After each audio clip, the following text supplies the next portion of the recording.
என் ரசிகர்கள் பாடினாங்களே அதை சொல்றேன்டா. நாளைய நாட்டுக்கு இவர் தான் ராஜா அப்படின்னா என்னடா அர்த்தம்? என்னைய வருங்கால முதலமைச்சர்னு சொல்றாங்க. தொண்டர்களோட உணர்ச்சியை மதிக்கிறவன் தான் தலைவன். அதனாலதான் நான் புதுசா ஒரு கட்சி ஆரம்பிக்கலாம் முடிவு பண்ணிட்டேன். குழப்ப கெடுத்துக்காதீங்க. டேய், வெறும் நடிகனா இருந்தா பணம் புகழ் மட்டும் தான் கிடைக்கும்.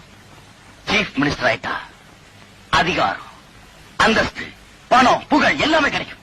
அதுக்கப்புறம் நான் வச்சதாண்ட சட்டம்.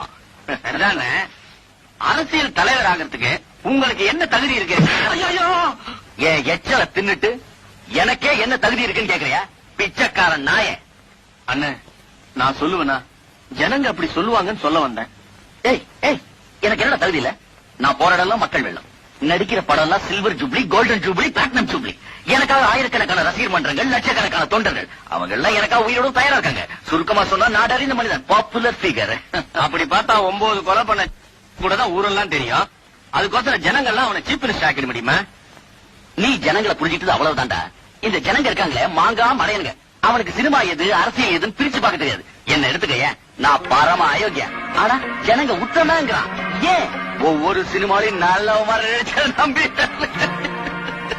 ஜனங்க எல்லாம் பாவம், அவங்க ஏமாத்தலாமா? நாம ஜனங்க திருத்த வந்துட்டோம். அவங்க கிட்ட இருக்க முட்டாள்தனத்தை பயன்படுத்தி பதவியை பிடிச்சிடணும். அதான் புத்திசாலி.